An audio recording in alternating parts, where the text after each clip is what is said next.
Welcome to the House of Hammer, built by the nation for the nation. What the hell? You're not supposed to talk. God damn it. He just ruined the whole start. Let's fix this. Hold up. Take two. Welcome to the House of Hammer, built by the nation for the nation. Welcome to Raider Nation News today. I am your host and your resident tribal chief. Acknowledge me. Hope everybody's having a great Monday wherever you guys are at. Before we go any further, y'all know the routine. Those new in here, follow these easy 3 steps.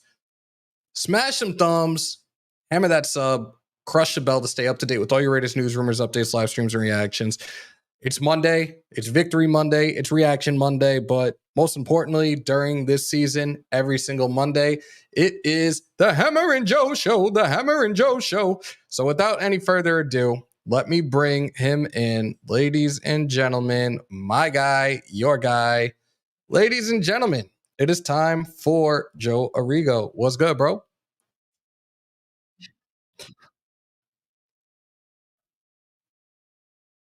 It feels good, man. We're 2-2. We're at 500 now. Realistically, and I know this is what it could have, should have. Maybe 3-1. Maybe 4-0. But it is what it is, man. And shout out to Angie Vin. Yeah, I'm glad you spotted that because I didn't realize it and we just changed it. So it's fixed on YouTube. I appreciate that. Thank you for the save. Pretty much that's exactly what it was, is a save. Salute to our mods in the building. Adam Sweeney, what is good? Daniel Caps, what's good? Terry Ogden, what's up? MGs, what's good, man? RJ, dude, did the refs really come up to AP and warn him about JPJ playing too physical? So yes, AP did mention it during the presser. And look, this is where you know that this league, this is where you know that this world is getting softer and softer. He's hitting too hard. He's doing his job. And that's a problem. Get the syrup out. It was a pancake party down the line. JPJ, his first start for us, he did his thing. Yes, 2 penalties. Oh, well. But I think he did a very, very solid job starting for us at the left guard position. We might as well just open it up with that. What are your thoughts on JPJ?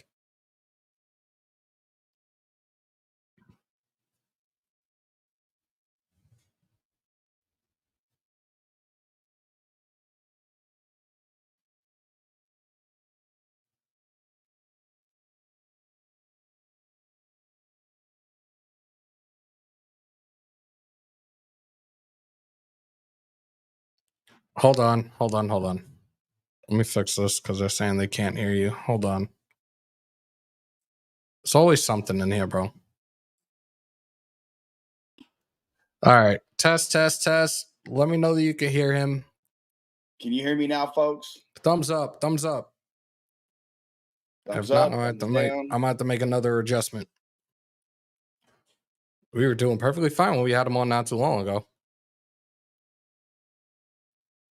I see a thumbs up. All right, so we're good. Yeah, we're good now. Okay, so what I was saying, folks, was the run game improved. The run game got better once he got in. The offensive line play got better once he got in. And let's keep in mind that when Parham had to slide out, they kicked him over to the right side. So he played left guard and right guard last game. So it's not, so I feel good about JPJ being in there. He's everything I think Raider Nation had hoped and expected for him to come in. And, I think it's indicative of the running game. Once he was in there, look, Alexander Mattinson, that's running back 1. I think that's by far and away the easiest decision AP can make. Zeus ain't it. Man, Zeus might as well go down to Hades because his career is going that way. It's trajectory down. Just in case anybody doesn't know what Hades is, that's hell. Just so you guys know. Greek mythology, man. Like the hell. You never know, man. Never know with our guys. Man, see, why you see Raider Nation? Unlike him, I think you guys are smart. Daniel Caps, hold on. Where he did a shout out for you. Joey was on Coach JB show the other day. What up? There you go. Yeah, I was JB's a good friend of mine. Jason Brown, Coach JB, real good friend of mine. Known him a long time. And when all that stuff for UNLV happened last week, he hit me up like, "Hey, fucker, you need to come on." I'm like, "All right." So sadly to say, that night I got in at 3:45 and had to turn around and be up at 6 something to jump on his show. So I was hating life.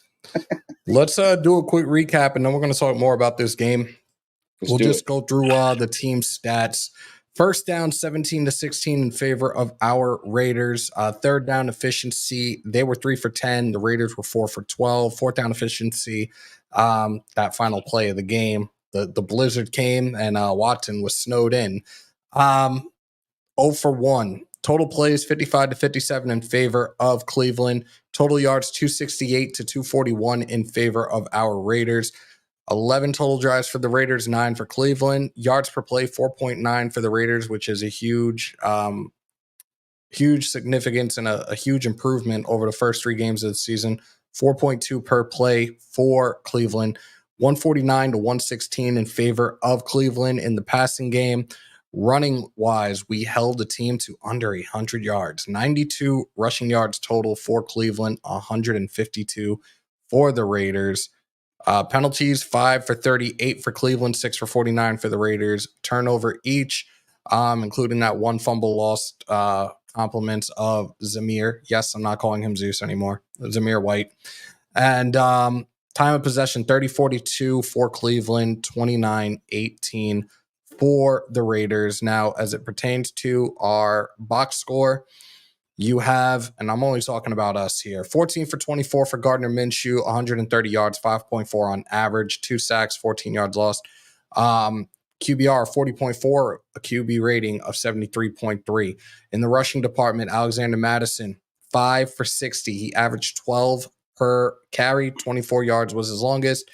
Zamir White, 17 for 50, 2.9 on average. Not a good look. Anything in increments of 3.5 up is when you know you're a successful running back in the NFL. DJ Turner, 1 for 18, that touchdown on that sweep to the left. Brock Bowers, 1 carry, 12 yards. 12 was that was his only one. Tariq McAllister, 2 for 11. He left the game with an injury. I didn't get a chance to watch AP's press conference earlier this afternoon, so I didn't really hear anything in terms of the injury updates as it stands right now with us. Trey Tucker, 1 carry, 3 yards. Gardner Minshew, 2, -2. Receiving wise, our leader yesterday was Jacoby Myers, 5 receptions on 10 targets for 49 yards, 9.8 on average. Trey Tucker, 5 for 41 on 6 targets. Harrison Bryant, the fill-in for Michael Mayer, 2 for 2, 21 yards. Good job by him. Brock, 3 targets, 2 receptions, 19 yards. That first one, I'm still trying to wrap my head around that. Defensive leaders, one part of the Psych Ward brothers. Robert Spillane, 12 total, 9 solo, 1 tackle for a loss. Luke Masterson, really, we're going to talk about him as we get further into the show. 6 total, 5 solo. Isaiah Palomao, 6 total, 4 solo, 1 sack, 1 tackle for a loss, 1 pass deflection, 1 QB hit. Incredibly happy for the kid. Things are definitely, he's definitely going to have a bright future at that safety spot, most definitely. Adam Butler, 6 total, 4 solo, 1 tackle for a loss, 1 QB hit. Trayvon Merrick, 5 total, 4 solo, 1 pass deflection, and that interception. You guys saw the thumbnail. Cooper in his hands, got rocked by Palomao, and Trayvon with the pick. Jack Jones, yes, he was benched the first quarter. Business decision made. It is what it is. We move forward. 4 total, 3 solo. Nate Hobbs, 4 total, 3 solo. And the list goes on and on and on and on. So overall, what was your grade? I don't even want to say a grade. What did you think of the offense's performance? And wherever you want to pick it, no Diddy. What did you think of the Raiders offense overall yesterday? I think the first quarter of the season, you always look at things from like a game by game basis. I don't try to get caught up in hyperbole and try to look at things like and get in a vacuum and just kind of overreact. We see too much of that on TV and on radio, hear that on radio throughout everyday life. But I think compared to last week, I'll give it a B. And anytime you can win up front and you're able to control the line of scrimmage on the offensive side of the ball and run the ball to help your passing game, I think that's always a good thing. So offensively, I'll give him like a B minus, C plus, B minus. There were some, the drop balls, not big on that. Bowers drop in that first drive was unexpected. I think he's looking upfield a little too quick to decide what it is that he exactly wanted to do once he got the ball in his hands. But overall, the offensive line play was a lot better than what it has been. Again, Minshew's being Minshew. He's not going to win you games, and right now he's not losing you any games. And he's playing on schedule. He's playing good ball. And then again, I said it earlier, Mattinson just came in and really, to me, solidified that he's their top running back, at least right now, over Zamir White. So overall, B minus, C plus, B minus. I've been saying this for the last couple of weeks as it pertains to Alexander Mattison and what he's capable of doing now. I'll be the first to tell you guys I was very iffy about the signing because I never really looked at Alexander Mattison as being a solidified number one in the NFL. He's a solid downhill runner. He knows how to find holes and make plays. He's a really solid swing back as well, and we've seen that firsthand. Right now, I absolutely 1,000% believe that this is his job now. Like, there's no ifs, ands, or buts about it right now. I do not want to see Zamir White carrying the load for the Raiders offense moving forward. Like, I would have loved to have seen Dylan Lau be involved yesterday, and he wasn't. We did get a little glimpse, and we talked about McAllister a little bit, about a guy that you can put in the backfield. You had him lined up as a slot. He got that sweep. He got involved a little bit, and then he was just getting blown up. Like, every other second, you saw him taking shots, and it was the Cleveland defense was looking like they were playing more WWE than they were actual football with a lot of those hits. You saw a suplex, you saw a back body drop, you saw a spine buster, and I'm just like, wait, Monday Night Raw isn't until today. What is going on out here right now? I really hope that the kid is good. I'm hoping that going into this game in Denver next week that he is healthy and he is able to contribute again. But you put the ball in the playmakers' hands yesterday, and it showed that these guys know what they're doing. I know a lot of people have given Minshew shit about a lot of things that he's done these first couple of weeks. I do believe from the numbers that they were showing yesterday, when he passes in under 2.5 seconds, that his completion percentage is pretty high. If it's over 2.5, the percentage is not that great. And it's like, are you playing scared? Why are you not coming out of the pocket? Why are you not coming out of the box and trying to extend plays if you know you don't have anybody there? Are you reading through your progressions quick enough? Guys, there have been a lot of times these first few weeks where there are guys that are open, and it's like you're not looking at those specific guys. Now, granted, in this win yesterday, we were out both sides of the ball with two elite players in Devontae Adams and Max Crosby.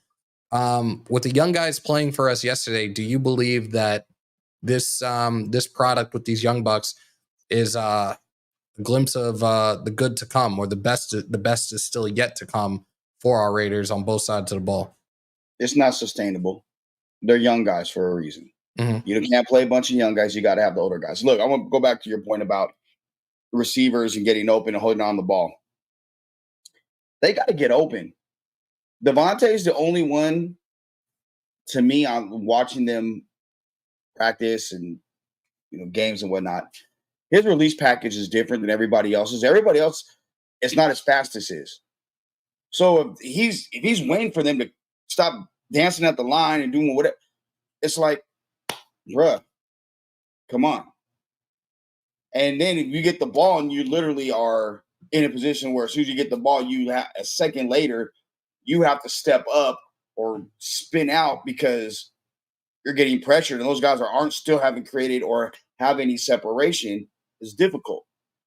As far as the young guys, I think what it does is creates depth. You look at that linebacker is, Diablo, I know he's been out, but is Diablo a guy now that becomes a little more? You can kind of let him go, so to speak. The other thing is look at Tyree Wilson yesterday. He graded out as one of the highest rated defensive linemen in all of the NFL yesterday. Like, and again, do or does pressures equate sacks? Not necessarily, but if I'm creating pressure on a quarterback, right, that's going to create, making him uncomfortable. That could lead to interceptions and things of that nature. The sacks will come. So, everybody's been very critical, myself included, of Tyree Wilson and the way he's played in the last year and a half. Really, especially his drop. You have to give credit where credit is due. If we're going to be critical of him, oh well, he did this. Well, yesterday he didn't do that. He looked better, a lot better yesterday. But that you know what's funny, and I'm sorry to cut you off, and this is the one thing with a lot of the fans, and this is no disrespect, and this isn't a shot, but this is just calling it like I see it. A lot of people have talked about a lot of our defensive players, including Christian Wilkins. Oh, where is he? Da da da da da. Look, you don't have to be in the paper every single fucking week on the stat line that you had this many tackles or this many sacks. As long as you do your job and you're, like you just said, applying the pressure, making the quarterback uncomfortable, knocking around that running back who's trying to block to protect his quarterback on pass plays, you guys have to stop doing that. It's not just about the numbers you put up. It's how you perform on the field. It doesn't necessarily have to show up in the stat sheets the next morning. And a lot of people seem to continue to use that as, oh, this player's washed. This player needs to go. This player sucks. Da da da da da. You got to stop doing that. And you just made the perfect point about that. Man, there's two examples in the NFL that people don't have patience anymore. But Sam Darnold and Baker Mayfield. Two players that if there's any patience with the team, just because you're a first round pick doesn't mean you have to start day one. Now, I'm the old man in the room right now. 80s, 90s, some first round picks didn't see the field really starting to year 2 or 3. Yep. And quarterbacks, it was year 4 almost. 3 or 4 at the end on the back. It was 4-year deals at that time. Sometimes you got to have patience because NFL or high school football to college, there's a jump. At college to NFL, it's an even bigger jump. And there's a learning process. And you can't dumb it down to the point to where anybody can play. And good teams don't do that. So in this case, with the Raiders and some of those guys, yes, it's going to take a little more time. And you're not throwing shade or taking shots at anybody. That was my sorority sister. She's an AKA. I'm a newt. Sandra Douglas Morgan taking a shot at a certain grifter, talking about the attendance, literally putting them on blast. If you don't know, go look at her tweet. Yeah. Yo, when you sent that shit last night. Salute to Graf because I sent him that that tweet and he had the crying laughing emojis down the board. I'm like, bro, he struck again. My response to Sandra was just this. She knows what that means. Mm-hmm. So yeah, that's taking a shot and that's doing it very publicly, kind of putting people in their place. I think in general though, to be back on the subject, you look at the Raiders and playing the younger guys, pull them out like, look, he was a stud in college. To get him and for him to come on the field and make an impact, what he provides is somewhat more athleticism on the back end. Let's talk about Ja'Cory Bennett, maybe in DB1, cornerback 1. He's been playing lights out the first 4 games of the year, and that's something that again. It takes time. People wanted to throw him under the bus last year. Oh, he's grabby. Oh, he's this. There is a process that you have to go through as a player. When you go from high school to college, what you do in high school isn't even warm-ups in college. Like you go to college, you got to learn a whole playbook. You got this and that, different technique. But what you have in college when you apply it to what you have in the NFL, what you do in practice there, all that is you should know that those are fundamentals for you now. And at the NFL level, every week things change. The scheme is you're gonna get different plays. If you're on offense, you learn a whole different, like, this is the game. Both game plans are being taught every week. There's a whole bunch of things that gets changed on a regular that people don't consider. It's not just, hey, we're playing college football 25 or Madden, we're just gonna run cover 3, linebacker blitz. Oh, cover 2. Oh, Robert. Like, no, it's furthest thing from that. So it's not easy to play in the NFL. If it was, 1% of the 1% wouldn't be playing in it. So people need to pump their brakes and have some patience. Raider Nation, look, I'll tell you this one's where I'm going to tell you, like, I was kind of disappointed in Raider Nation on Saturday. I'm going to be honest. I was with some people from the nation. I was with GQ from the Raider Nation Drinking Club with Thor. Like, I was with them. And we went over to Eye Candy at Mandalay Bay because they always have something there before the home games. It was I seen Sibley. Me and Sibley were hanging out. She's cool. That's the homie. But there wasn't a lot of people there. Like, everybody dipped out. It was like, where's everybody at? Like, normally that's the spot to be at on a Saturday night. And I thought, like, going into the game, like, damn, like, are they not going to show up? Was last week just that much of a downer where everybody just didn't want to show up? To the credit, they showed up. Raider Nation does what they do. Respect. But I was kind of nervous. I was a little bit nervous going, heading to the stadium to see, like, what's the deal? Is there going to be more of the dog pound here? Because they was out in full force, taking charter flights out here and everything. I saw that shit. Salute to the 150 that we have in the chat right now. Smash some thumbs, hammer that sub, crush the bell, y'all. You see it in the top right corner, 9282, which is 18 away from 9300. We are inching closer and closer just about every single day, every time we do a live, to that 10K. Ultimate goal by the season's end is 15K. We're not messing around this year. Like, I'm going to be on for you guys as much as I possibly can be, and I appreciate each and every single one of y'all in the chat right now. I'm trying to think. I just was thinking about something. I'm seeing what you guys are saying in the chat as well. Masterson, give us your thoughts. Oh, I'm sorry. Someone from the team texted me. Sorry. I think he did well. Again, like, the thing with the linebackers, I think the weak link has been out the last 2 weeks. Let's call it like it is. Divine he needs divine intervention to stop playing scared and stiff and not physical and not triggering and going. So I think they got guys in there that are coming out trying to lay some hat and lay some thunder. And I think that's needed. Look, if you want to be a gritty, run first, play good defense team, you can't have guys getting up inside of you, washing you out of plays. You know what I mean? You got to see it, trigger, and go. And apparently, he wasn't doing that. Masterson was. So I like that group. But again, Hammer, like, I'm a big believer in this. If you guys have been watching this now for a while, I'm a big believer in you have to win up front. Right. And the Raiders did that on both sides of the ball yesterday.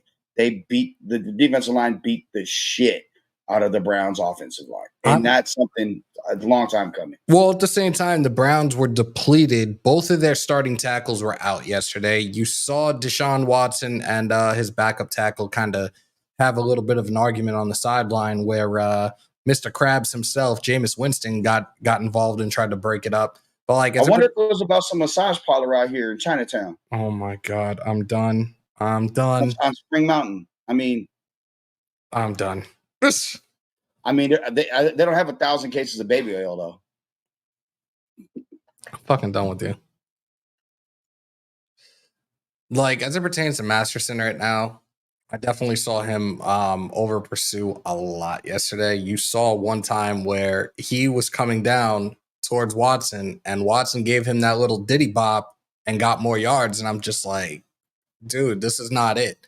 I would really much rather see Gainer out there. Gainer is a guy that can run sideline to sideline, and he read and reacts a hell of a lot better than Masterson did yesterday. Like, they have to keep. I don't know if it's gonna have to be a trial by error type thing, but I don't think right now Masterson is really fit to be a starting linebacker for us. Special teams, yeah, but I would much rather see either Gainer or even that you'll have the Asylum brothers out there together, the psych ward in Spillane and Eichenberg, but I'd much rather see Eichenberg or Gainer out there right now with Diablo being out. And I don't think Diablo is going to get that spot back either.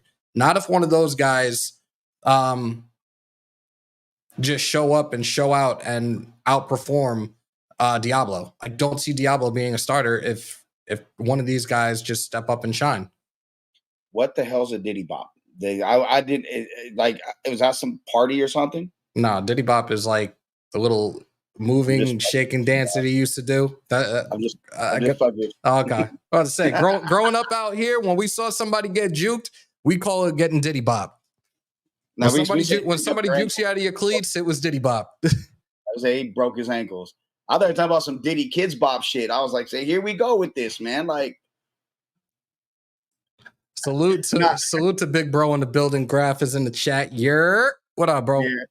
No, honestly though, I do like Gainer. I would like to see him on the field more. But I mean, maybe there's something and I haven't asked. Maybe I should. Why he's not? Maybe it's something that they want to give him some more time to learn what Patrick Graham wants to do on defense. Maybe he's not as quick to where he needs to go as they would like. But the biggest thing, if a guy is not getting in traditionally, if a guy is not getting in games for the most part, a lot of that has to do with he doesn't have the trust of his coaching staff yet. He has to build trust. So maybe that trust with Gainer is just not there quite yet. Maybe in down the road, I agree. I don't think Diablo is going to get his spot back. I think he's more like Angel Food Cake. So yeah, man. Like I'm not. But overall, that defense played better. It is against the Browns team that is kind of struggling. But I don't count injuries are an excuse to me. The Raiders had 5 guys out yesterday, including their 2 best players. Yeah. I don't want to hear about an offensive line. That I don't care. That you still got to go out there. You still collect a check. You're still getting paid to play. You've had the same amount of time to prep and get prepared for the game as the guys on the Raiders. I don't want to hear that. So Raider Nation don't want to hear that. The Dog Pound don't want to hear that. The excuses are like assholes, right? Everyone's got one. And they all stink. So salute to DeMarcus Webb in the chat. Salute my guy Hammer. If Parma is unable to play versus Denver, who would you like to see play right guard? You want my full honesty on this? You guys are probably going to be like, I like it, I don't like it. So you can give me a thumbs up or a thumbs out in the chat when I answer this question. Jordan Meredith. Have not seen him really this season. I'd much rather take a chance with having him as a right guard over Pete or Whitehair. That's it. If you guys are with that, give me a thumbs up. If you don't like it, thumbs down. But I think Meredith should be that guy in the event that Parham is unavailable to play for us at right guard. I'll take it a step further. How's this? DJ Glaze, you just stay at right tackle, just pencil him in and lock him in. You know, a lot of people have already said that after that game yesterday. And what's crazy is for the last 2 years, Mumford was a guy that was battling, constantly on the heels of Jermaine Illuminor for that tackle spot. And now you got a guy in Glaze that pretty much is doing the same exact thing that Mumford has been doing. I wouldn't mind the idea if Mumford is good to go this coming Sunday, then you put Glaze at right guard, or you switch them and put Mumford at right guard and put Glaze at right tackle. I would be here for it 1,000%. And then what you do if James is playing like dog shit, put Parham at center. We've all wanted that. So then you have Miller, JPJ, Parham, Mumford, Glaze. There's your 5. Go Rockwood. JPJ yesterday was at left guard. I'm like almost 1,000% sure. As much as I was watching, he was at left guard. He got kicked to right guard in the 4th quarter. Okay. When Parham went out. Yes. Let Mumford be the swing tackle or put him at left tackle. Some to spell Colton on to let him get a breather for Colton. He gets paid too much. You're one of the highest paid tackles in the game. You're out. Don't be a turnstile. Don't be a turnstile. And I don't want to hear he didn't have Candace and that. Okay, well, you've had your preseason games. You should be ready to go now. And if you're not, be honest with the coach so they can make a decision. You got people in here now that are talking about this. Glaze ain't no better than Thayer, so why start Glaze when they're basically the same? Because he's a rookie and he's got higher potential. There's a ceiling that you don't know yet. And it's to say he's no better. I mean, last time I checked, the GM, Telesco, Champ, AP, the O-line, they seem to disagree with that. They think there's a high ceiling for him to be drafted in the third round. So yeah, that to me that's not a good take. I'm curious to see if I can find this right now. I don't know if they have it from yesterday's game, but I'm gonna look at the lineup and see if we got grades out right now. Well, I guess these are the grades so far this season, which I don't know how I feel about these looking at them. But again, I really don't like to go off of the analytics anyways. Like I much rather go by the performance of the player. And I'm not, like I said, to me, stats ain't everything either. It's about how you perform and how you contribute to the team winning. But offensively, Jacoby Myers, 71. DJ Turner, 57.6. Colton Miller, 66. JPJ, 53.1. Andre James, 55.2. Parm, 80. DJ Glaze, 55.8. Brock, 78.6. Tucker, 64.6. Minshew, 67.5. White, 46.1. Whatever. Left to right, or actually front to back, no Diddy. Agent Zero, 52.3. Nate Hobbs, 64.9. J-Rob, 40.2. We talked about him over the last 2 weeks. It just has not been that great for him. Christian Wilkins, 73.6. Adam Butler, 70.1. Tyree Wilson, 75. Jack Jones, 58.1. Spillane, 58.8. Masterson, 46.7. Palomao, 73.6. Again, solid outing for him yesterday. Trayvon Merrick, 47.7. So there you have it with the PFF grades. As it stands right now for both sides of the ball for our Raiders. Why do you think Miller is struggling so much? I think it's the shoulder more than anything else. And he was battling back and forth. Sorry, guys. He was battling back and forth between dealing with the shoulder injury and the knee also. The knee was something that came up about 2, maybe 3 weeks ago. We do have a super that I missed. Let me highlight this. I'm so sorry, bro. Demokes on the $5. Start O'Connell. Stop playing with me. O'Connell MVP incoming. Trade Tyree for some honey packs and rhino pills. Last on the get off. Did you not just hear his PFF grade? And again, what he did yesterday, Demokes, I have a feeling that you came in kind of late, and we talked about this before. A lot of you guys seem to go by the stat lines and what you see in the paper the next day. We have to stop going by that and stop rating players on that alone. It goes on their performance. Are they being disruptive across that line? A lot of people have asked about Christian Wilkins. Yo, where is he? What is he doing? Oh, we blew money on him. Blah, blah, blah, blah, blah. If they're applying pressure, but not necessarily the ones getting the credit for the tackles, the sacks, what have you, it shouldn't mean shit as long as we're winning. We have to stop with that. Stop paying attention to what you see in the papers the next day. It goes based upon their performance. We have to stop doing that. Patience. And look, again, it's not a video game. I keep saying it. It's not a video game. I get on the sticks. I get on college. I got certain defenses that I know it's going to get to the quarterback, no matter what.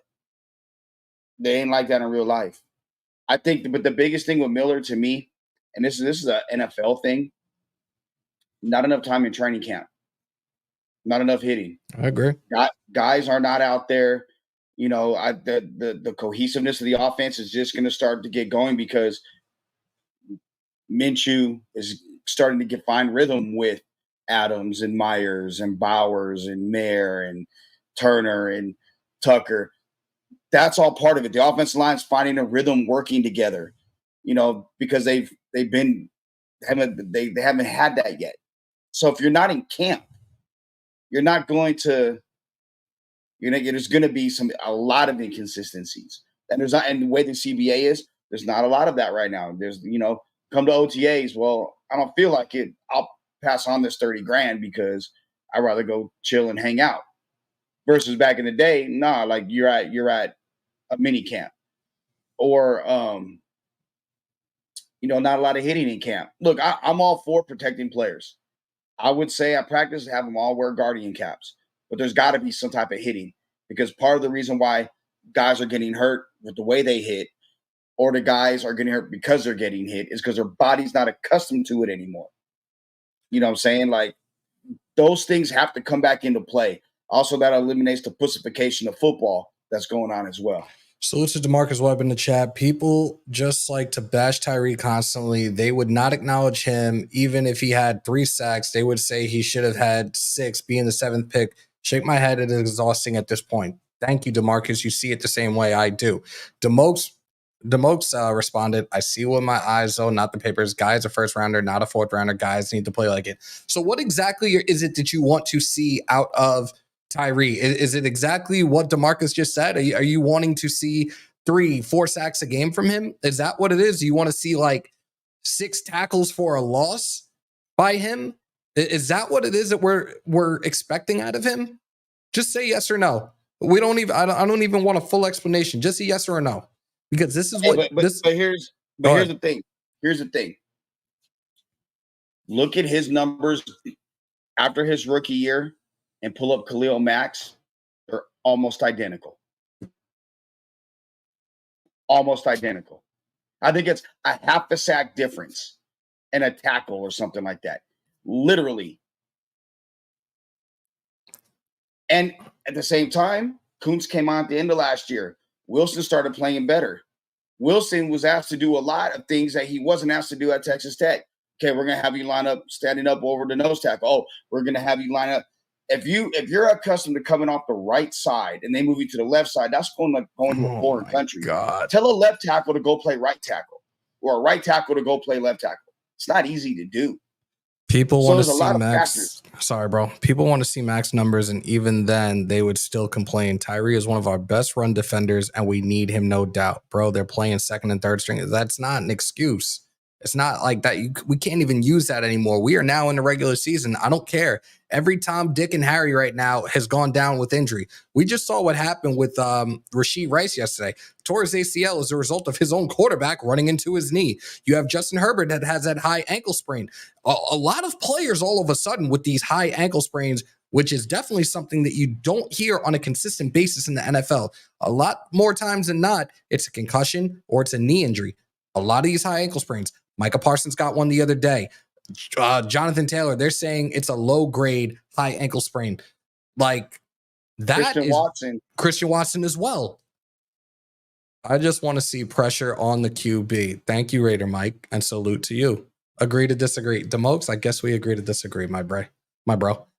See, I'm all over the place. Shout out to the nearly 200 we have in here right now. And again, if you guys haven't already, do me a favor. We got to get that algorithm jumping. Smash some thumbs, hammer that sub, crush the bell. Again, 9282, 18 subs on YouTube, away from 9,300. If you're on any of the other platforms, come on over to YouTube, Raider Nation News Today. Hit that subscribe button. It doesn't cost you a thing. And if you guys really want to support the channel and keep the lights on here at Raider Nation News Today, the link is pinned to the top for the membership as well. Join that green dot gang. Let's get it rolling, guys. So let's move on because we've talked a lot about this game. And there's something that you brought to my attention while we were talking before we went live. And this was something a lot of you started up again last week when the reports came out that Davante Adams was out with a hamstring injury. He injured the hamstring at the tail end of practice on Thursday, and he was ruled out for the game against the Browns yesterday. A lot of you said, oh, is he doing this to be traded? Da-da-da-da-da. Joe, please enlighten everybody and let them know the news right now as it pertains to our elite receiver, Davante Adams. Davante Adams is a tough dude. Tay wants to play more than anything. He doesn't like missing time. Tay is not getting traded. He has no intention of trying to be traded. He's never asked to be traded. And the Raiders have declined multiple requests from teams to trade for Devontae. Not even to the point where it's like, we'll talk to you later. Goodbye. What I will say is Adam Scheffler was on the homie Pat McAfee show today. And Schefter said, they're not trading him. He tweeted it out. The Raiders have no intention of trading Devontae Adams. So let's debt that. But what I will say, the Rams are 1-3. Probably going to be 1-4 after next weekend. Oh, I had a couple of people in Ramsville hit me up like, hey man, like there's rumblings that they're kind of like ready to move on from the season. I know they talked about Stafford. Well, there's reports out there right now, especially at the situation with Miami. They don't know ultimately how long Tua is going to be out for. Skylar Thompson started last week. He got banged up, had a really bad rib injury. So tonight it is Tyler Huntley who's going to be starting, but Skylar is going to be the backup. Now, there was a report that I heard towards the tail end of last week that Miami could potentially be looking to make a trade with the Rams for their backup quarterback, Jimmy Garoppolo. What do you think the chances of that happening is? I think Russell Wilson is more likely, but I think Garoppolo could be there. Pittsburgh believes that highly in Justin Fields, which I think they do. Wilson at 1 point something million, 1.35 or 2.3, whatever it is.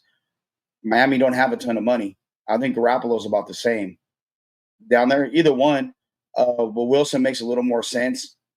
I would think Sierra would love that from Pittsburgh to Miami, and I think the people of South Beach would love that too. Sierra on South Beach. Oh Lord, but there we go. I'm just being honest. Look, the reason why he wanted out of Seattle, Sierra wanted out of Seattle. Right. She wanted to go to at one of the LA teams, Vegas, Chicago, New Orleans, Miami. She wanted to go to a big place because she can perform there. She can get a residency at somewhere there and make money herself. Right. Do what she loves to do. Right. She's from Atlanta. She's from the deck. So, I mean, Miami ain't but a hop, skip, and a jump away from the A. Yep. She could be, you know what I'm saying? I'm just saying that makes a lot of sense.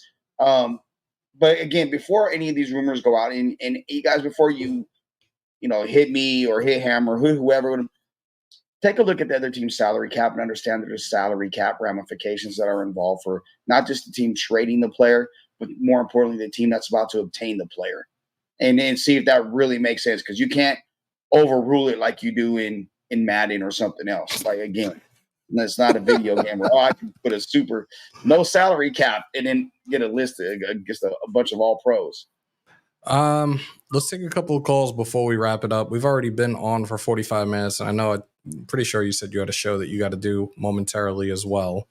Yeah, I'm gonna tell them I'm running a little late. All right, so let's open up the vault line for a couple of minutes before we wrap this up. I'm gonna put the number on the screen for you guys. It should pop up in like the next 2 seconds. Let me make sure that I have everything else on the up and up with this right now for us. And there it is. Have your voice heard, guys. It's Reaction Monday. I want to hear your guys' thoughts on the game and everything else that we discussed tonight. 347-471-0361. Call on into the SeatGeek Vault line right now.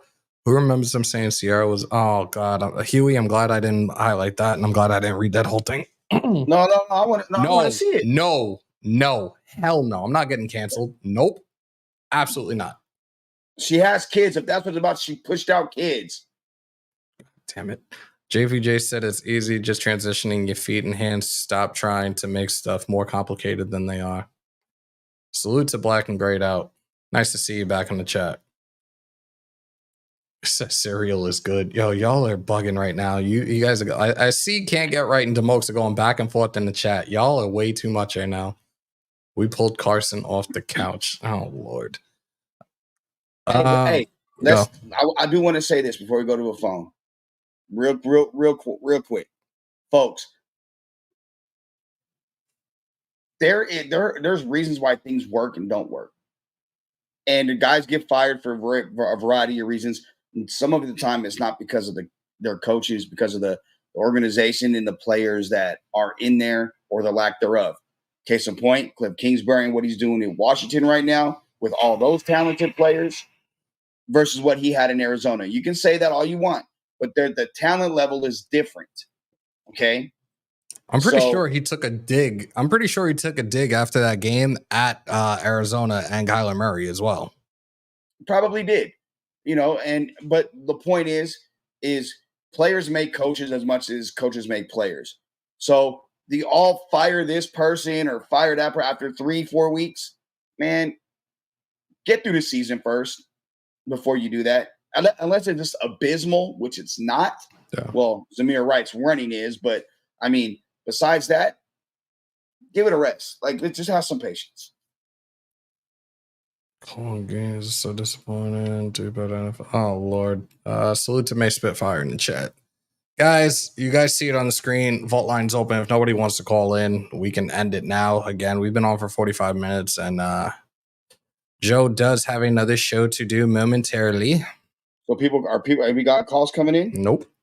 That's what I said. If nobody wants to call in, we can wrap it up right now, because I do not disturb is off. We are good. What's wrong for that? Elite? I don't know. I haven't seen her. I actually haven't seen her in a live in probably over a week. So I'm gonna try if I can at some point this week to reach out and see where she's been to make sure she's good. But QEP, I'm glad you mentioned that, because I got the alert while I was watching game 1 of the Mets doubleheader. And yes, the Mets are in the wild card now. They officially solidified a playoff spot. They will be playing tomorrow. Just waiting for game 2 to end to see who they ultimately play. But rest in peace to one of the GOATs.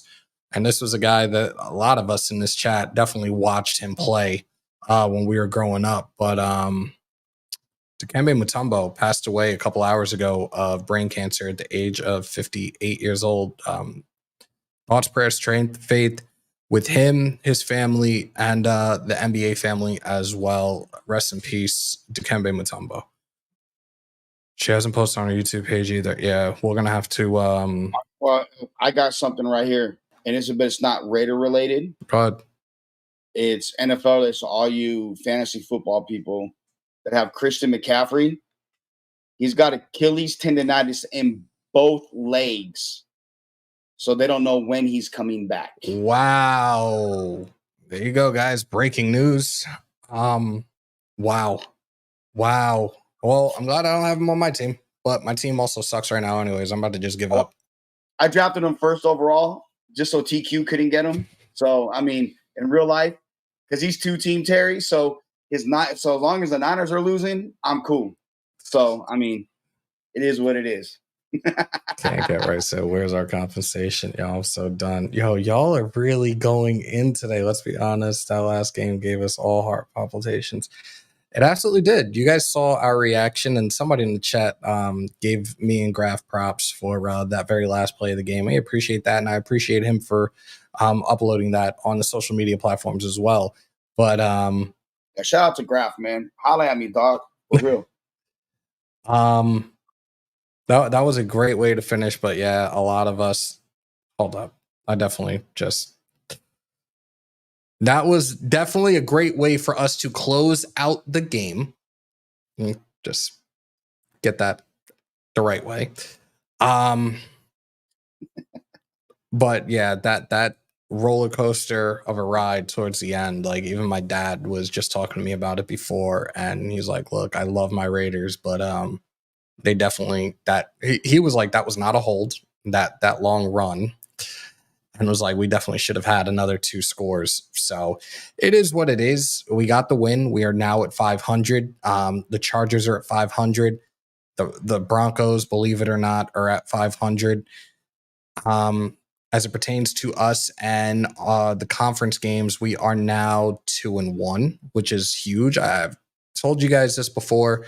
The division and conference records ultimately play a huge role at the season's end, depending on what our record is and where we stand on if we would get in or not. So we're in a good place. I know it's a woulda, coulda, shoulda. We could be 3-1. We could be 4-0 realistically, had we not had those mishaps. But we're right now, I think we're in a good place and things can only look up. Again, we got this win yesterday without our two best players on both sides of the ball. So new week, new team, back to playing a rival within the division, a rival that has not beat the Las Vegas Raiders. I think we need to keep that momentum swinging. I can't take away anything from the Broncos. They do have a pretty good defense right now. Their offense is still very, very suspect as hell. They lost one of their running backs yesterday, the rookie out of Missouri, Tyler Badee. He took a really bad shot to the back. He came off of the field, was on all fours. He took four. a back shot? Bad, B-A-D. And he did actually take a shot to his back, actually. But he came on, he went off onto the sideline, was on all fours at one point, and then pretty much they stopped the game. And everybody pretty much was around him. They put him on a flatbed, and he got out. He was carted off on a stretcher yesterday. So I'm not sure what the severity of his injury is. Obviously, I don't pay attention to our divisions in terms of their press conferences or anything. So I haven't heard anything in terms of that injury. But it was a nasty, disgusting game played at MetLife yesterday in the rain, and they ultimately somehow found a way to get that win over Aaron Rodgers and the New York Jets. So it is what it is. But right now, we do look forward to playing the Denver Broncos in Mile High this coming Sunday. Of course, we will be live. Me and Graf are weekly live play-by-play coverage of the Broncos and Raiders. So definitely stay tuned for that. We probably will have a couple of other lives lined up. Of course, Wednesday, our weekly presser, Gardner Minshew, Devontae Adams, if he's back on the field of practice. Again, this isn't something he'll be there. But we will bring you that press conference in its entirety on Wednesday. So stay tuned for that. We have over 200 in here. Again, for those that are just coming in, if you haven't already, do me a favor.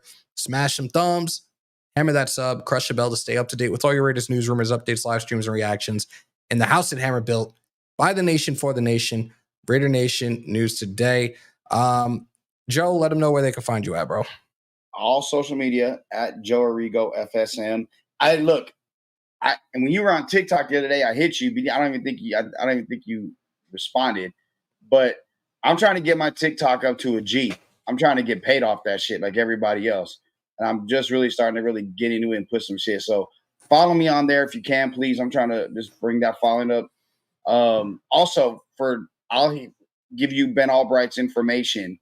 Maybe you want to get Ben out and talk Broncos this week. Oh, we could do a matchup preview. That would be great. That would be great. We'll definitely talk about that.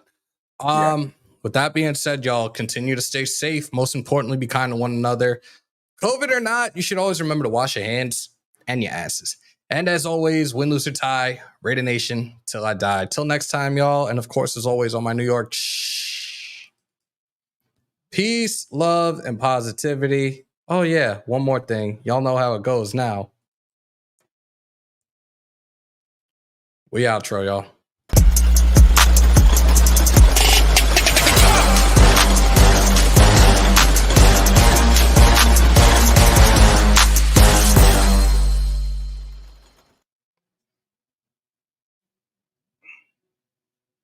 Oh.